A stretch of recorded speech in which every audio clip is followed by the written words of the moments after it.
बिस्मिल्लाहिर्रहमानिर्रहीम।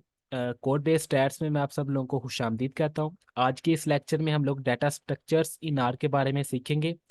तो ये क्या होता है जी, स्पेसिफिक फॉर्म होती है जिसमें हम डाटा को स्टोर करते हैं। स्पेसिफिक फॉर्म्स होती हैं जिनमें हम डाटा को स्टोर करते हैं।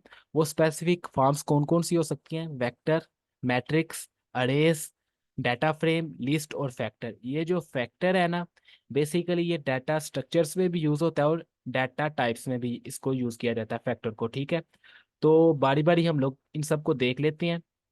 सबसे पहले हम लोग बात करते हैं वेक्टर की।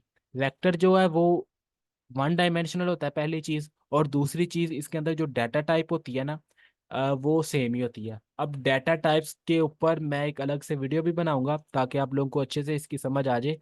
बाकी अभी के लिए ये डाटा टाइप यानी कि न्यूमेरिकल भी एक डाटा टाइप होती है, करेक्टर और लॉजिकल भी होती है। ठीक है, न्यूमेरिकल यानी कि नंबर्स में 1 2 3 4। करेक्टर यानी कि अगर आप कह लें कि एक जो है वेरिएबल, वो नेम है। नेम के आगे मैं नेम के अंदर मैं लिख देता हूँ उसामा, अहमद, उमर। उसके अलावा मैं डिफरेंट नेम्स लिख देता हूँ। ठीक है, ये करेक्टर हो गया। उसके अलावा लॉजिकल यानी कि ट्रू फॉल्स, ये सब डाटा टाइप्स हैं। ठीक है, तो इसके अंदर वेक्टर के अंदर जो डाटा टाइप यूज होगी वो होमोजेनियस यानी कि सेम डाटा टाइप यूज होनी चाहिए। ठीक है, दूसरी चीज। और तीसरी चीज इसके अंदर क्या है जी, कंबाइन फंक्शन यूज करते हैं। ठीक है, अब आप लोगों को मैं इसकी एग्जांपल से समझाता हूँ। ठीक है, अब आप लोग इसकी इंग्लिश को पढ़ लीजिएगा एक बार।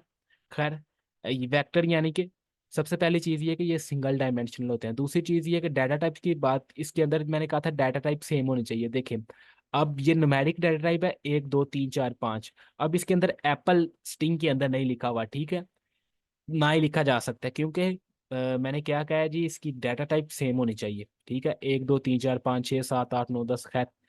तो उसके बाद हम लोग अगर करेक्टर को देखें, एप्पल, बनाना और ऑरेंज। ठीक है, इसके अंदर मैंने एक या दो नहीं लिखा हुआ। ठीक है, क्योंकि ये डाटा टाइप एक या दो लिखेंगे फिर वो डाटा टाइप जो है वो सेम डाटा टाइप नहीं रहेगी। ठीक है, तो क्या है जी, इसका मेन जो इसकी जो है चीज जो मैंने आपको बताई है कि डाटा टाइप इसकी सेम होनी चाहिए। ठीक है, उसके बाद लॉजिकल की बात करें तो ट्रू फॉल्स ट्रू। ठीक है, ये हो गया लॉजिकल। अब आप लोगों को पता चल गया होगा, मैंने 3 चीजें बताई हैं वेक्टर के लिए। सबसे पहले ये जी वन डायमेंशनल होता है। दूसरी चीज ये बताई है जी, इसकी जो डाटा टाइप इसके अंदर यूज होगी वो सेम होगी। तीसरा, आर के अंदर हम इसको कंबाइन फंक्शन लगा के जो है वेक्टर को यूज करते हैं। ठीक है, वेक्टर के बाद हम लोग बात कर लेते हैं मैट्रिक्स की। मैट्रिक्स 2 डायमेंशनल होते हैं और डाटा टाइप जो है इसके अंदर भी जो है वो सेम ही रहती है। ठीक है, अब देखें कि 2 डायमेंशनल यानी कि एक हो गया एक्स एक्सिस और एक हो गया वाई एक्सिस। एक्स एक्सिस यानी कि रोज और ये कॉलम्स। ठीक है, ये एक्स एक्सिस और वाई एक्सिस। ठीक है, 2 डायमेंशनल होते हैं। तो डाटा टाइप सेम। और तीसरी चीज क्या है जी, मैट्रिक्स फंक्शन लगा के हम लोग इसको जो है ना यूज करते हैं। ठीक है, अब क्या है जी, मैं ये देखें, अब मैं आप लोगों को इधर एक चीज ये जो बाय डिफॉल्ट इस तरह से हम लोग ना ये मैट्रिक्स फंक्शन के अंदर डाटा, रोज, कॉलम, बाय रो और ये डिम नेम्स, ठीक है, ये सब यूज करते हैं। तो अगर मैं इधर मैं आप लोगों को एक चीज जो है ना, थोड़ी काफी अहम चीज है, थोड़ी नहीं काफी अहम चीज जो मैं बताने लगा हूँ यार, ये हम लोगों ने यूज किया फंक्शन। ठीक है, ब्रैकेट के बाहर। ठीक है, और ब्रैकेट के अंदर हमने ये जो है ना, ये सब हमने आर्गुमेंट्स यूज किए हैं। ठीक है, फंक्शन और आर्गुमेंट्स। और मैंने अगर आपको यूज हो अगर आपको याद हो, सॉरी, अगर आपको याद हो, मैंने असाइनमेंट ऑपरेटर्स वाले लेक्चर में आप लोगों को बताया था कि इज इक्वल टू को आप लोग किसी चीज को असाइन करने के लिए नहीं लगाते। ठीक है, इज इक्वल टू को मैंने कहा था एक जो फंक्शन होता है उसके अंदर आर्गुमेंट्स होते हैं, उसके अंदर हम लोग इज इक्वल टू को यूज करते हैं। और ये देखें, फंक्शन, आर्गुमेंट और इधर हम लोग, ये प्राइमरी काम है आर के अंदर, इज इक्वल टू को इधर यूज किया जाता है प्राइमरी तौर पे। ठीक है, और ये जो है असाइनमेंट ऑपरेटर जो है किसी चीज को असाइन करने के लिए यूज किया जाता है। खैर, वापिस आते हैं। तो अब ये देखें, मैट्रिक्स एक फंक्शन, फंक्शन के अंदर ये जो है डाटा, ये मैंने मैट्रिक्स फंक्शन, फंक्शन के अंदर मैंने डाटा लिखा है 1 से 6 तक। एन रो बाय डिफॉल्ट एक होती है, मैंने एन रो 2 लिखा है। एन कॉल जो है बाय डिफॉल्ट एक होता है, मैंने एन कॉल 3 लिख दिया। और बाय रोज मैंने लिखा ट्रू, और ये मैंने जिसको रन किया। ठीक है, बाय रो क्या होता है? अब ये देखें, सबसे पहले जी मैंने कहा जी 2 रोज और 3 कॉलम्स हो, 2 रोज तीन तीन कॉलम, 2 रोज ही हैं, और 1 2 और 3 कॉलम है, 3 कॉलम 2 रोज, ठीक है। और मैंने बाय रो ट्रू किया है। अब ये देखें बाय रो ट्रू का क्या मतलब है। अब ये जो गिनती है ना, 1 2 3 4 5 6, इस तरह से है आएगी अगर मैं बाय रो ट्रू करूंगा। अगर मैं बाय रो फॉल्स करता ना, फिर भला क्या आना था, 1 2 3 4 5 6 कॉलम वाइज आना था, ठीक है। उम्मीद है आप लोगों को समझ आ गई है। बाय रोज में गिनती इस तरह से लिखी गई है, ठीक है, 1 2 3 4 5 6। बाय कॉल में बाय रोज को अगर मैं फॉल करता ना, फॉल्स करता, 1 2 3 4 5 6 इस तरह से आया था। उम्मीद है आप लोगों को मैट्रिक्स की समझ आ गई होगी। मैट्रिक्स के बाद हम लोग बात करते हैं अरेज की, ठीक है। अरेज बेसिकली एन डायमेंशनल तक होती है, ठीक है, और डाटा टाइप इसके अंदर भी सेम होती है।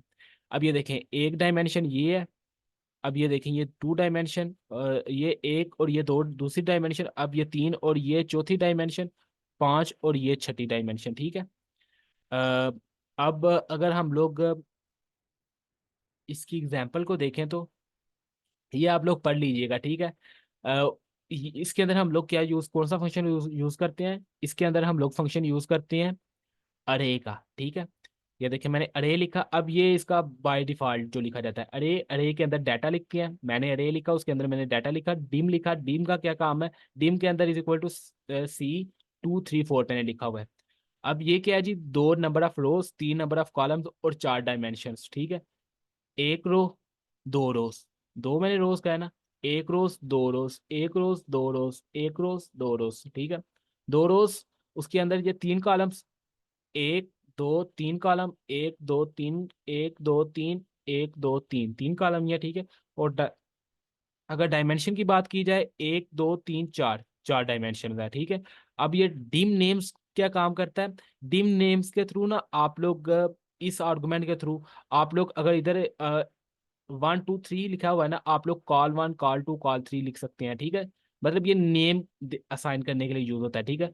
इसको आप लोग रो 1 रो 2 कह सकते हैं, इधर आप लोग डिम 1 कह सकते हैं, डिम 2 डिम 3 डिम 4 लिख सकते हैं, ठीक है, डिम नेम्स के आर्गुमेंट को यूज करते हुए। खैर मैं जब इसके ऊपर वीडियो बनाऊंगा तो डिटेल में इसमें बात होगी। अरे के बाद हम लोग डाटा फ्रेम की बात कर लेते हैं। डाटा फ्रेम जो होता है ना बेसिकली, डाटा फ्रेम इसके अंदर डाटा टाइप्स जो होती हैं ना वो मतलब चेंज होती हैं, ठीक है। हेटेरोजेनियस यानी कि सेम, खैर मतलब डिफरेंट डाटा टाइप्स होती हैं इसके अंदर। अ, इसकी भी अंग्रेजी को आप लोग पढ़ लीजिएगा। Data frame, data dot frame लगा के खैर इसको बनाया। डाटा फ्रेम बेसिकली क्या होता है जी, हम लोग ज्यादातर जो है डाटा फ्रेम के ऊपर ही काम करते। अगर आप लोगों ने पहले थोड़ा बहुत एक्सेल पे काम किया है ना, तो आप लोग बेसिकली ज्यादातर तौर पर ज्यादातर डाटा फ्रेम पे ही काम करते आ रहे हैं, ठीक है। तो अब इसको अगर हम लोग देखें तो डाटा फ्रेम, ठीक है, मैंने डाटा डॉट फ्रेम लिखा, उसको लिखने के बाद मैंने नेम, नेम के अंदर मैंने जॉन, एलिस और बॉब लिखा। ये 3 नाम है, उनकी मैंने एज लिखी 20, 25 30 27। उसके अंदर मैंने लॉजिकल जो है डाटा टाइप लगाई, ये लॉजिकल जो है ट्रू फॉल्स ट्रू, ठीक है। अब ये क्या है जी, हमारे पास एक डाटा फ्रेम बन चुका है, ठीक है।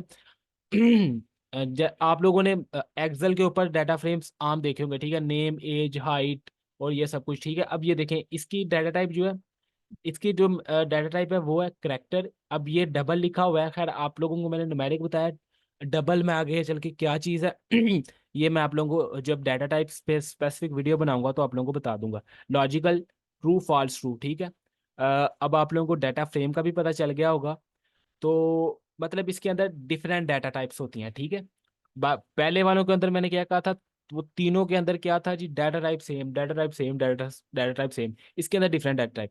अब अगर हम लोग अब लिस्ट की अगर बात करें ना, लिस्ट इधर नहीं आएगा, इधर फैक्टर आएगा।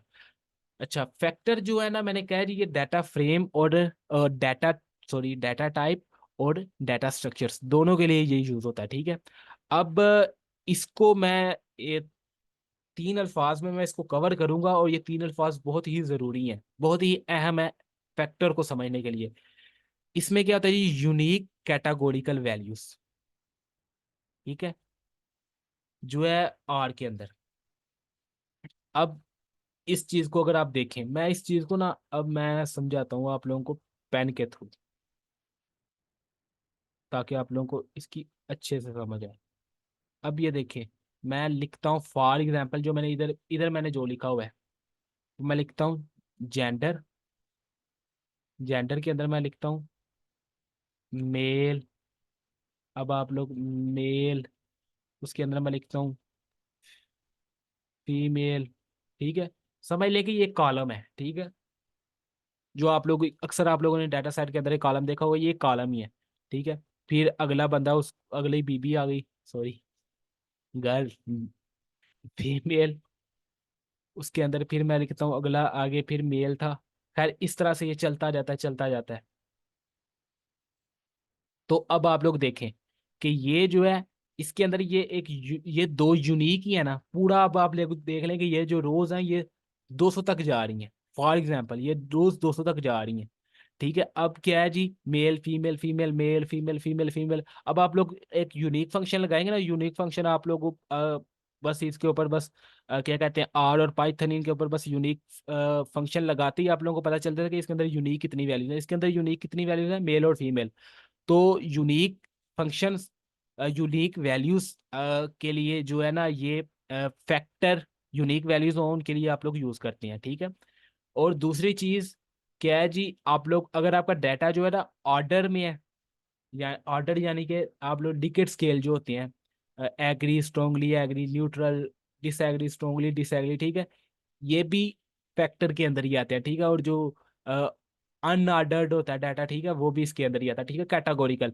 अब ये देखें, अब मैं इसकी जगह ना, अब मैं देखें, मैं वन फॉर मेल कह सकता हूँ और टू फॉर फीमेल। ठीक है, अब मैं अगर ये भी लिखता हूँ ना टू और ये वन, अब ये जो है, ये भी जो है ना, इसको मैंने कोडिंग के थ्रू, मतलब मैंने इसको कहते हैं कि कोडिंग दी है। ठीक है, तो ये भी इसके अंदर फैक्टर के अंदर ही आएगा। ठीक है, बेसिकली फैक्टर कैटेगोरिकल डाटा के लिए होता है। ठीक है, बाकी फैक्टर के ऊपर हम लोग डिटेल में बात करेंगे जब इसकी वीडियो बनाए, इस पे वीडियो बनाएंगे। ठीक है, तो फैक्टर के बाद हम लोग बात करते हैं आगे अपनी लिस्ट की। ठीक है, ये जो लिस्ट होती है ना, आसान अल्फाज में जो हमने पीछे पढ़े हैं सभी के सभी, उन सब का जो है ना, सबका कंबाइन लिस्ट है।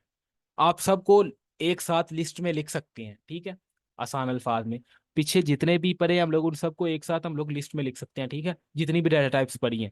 अब आप लोग देखें, इधर अरे एक डाटा टाइप है, और इधर डाटा टाइप है वेक्टर की। ठीक है, और इधर डाटा टाइप है मैट्रिक्स। और ये एम टी कार्ड्स जो है ना, ये एक डाटा सेट है, इन बिल्ड डाटा सेट। ठीक है, आर के अंदर इन बिल्ड डाटा सेट है, उस डाटा सेट को मैंने उठाया है। ठीक है, उस डाटा सेट की मैंने जी पहले तीन जो है उसके कॉलम्स मैंने उठाए हैं। तो ये वो है। ठीक है, ये बेसिकली डाटा फ्रेम है। ये क्या है जी, ये मैट्रिक्स है, ये वेक्टर है, ये अरे है। लिस्ट फंक्शन लगाया, लिस्ट फंक्शन लगाया, लिस्ट फंक्शन के अंदर मैंने वेक्टर, उसके अंदर मैंने मैट्रिक्स, उसके अंदर मैंने डाटा फ्रेम लिखा। अब मैं जब इनको रन करूंगा ना, तो रन करने के बाद ये सभी के सभी मुझे जो है ना एक लिस्ट के अंदर नजर आने लग पड़ेंगे। ठीक है, तो वो लिस्ट की फॉर्म होती है। बाकी लिस्ट को हम लोग डिटेल में आगे चल के देखेंगे। उम्मीद है आज का लेक्चर इतना ही था। उम्मीद है आप लोगों को समझ आई होगी। अगर आप लोगों को कोई कंफ्यूजन है, किसी चीज़ की समझ नहीं आई, तो आप कमेंट सेक्शन में नीचे मुझसे पूछ सकते हैं। इसी के साथ मुझे दुआओं में याद रखिएगा। तो मैं अपना लेक्चर कवर क्या कहते हैं, ओके करता हूँ। अल्लाह हाफिज़।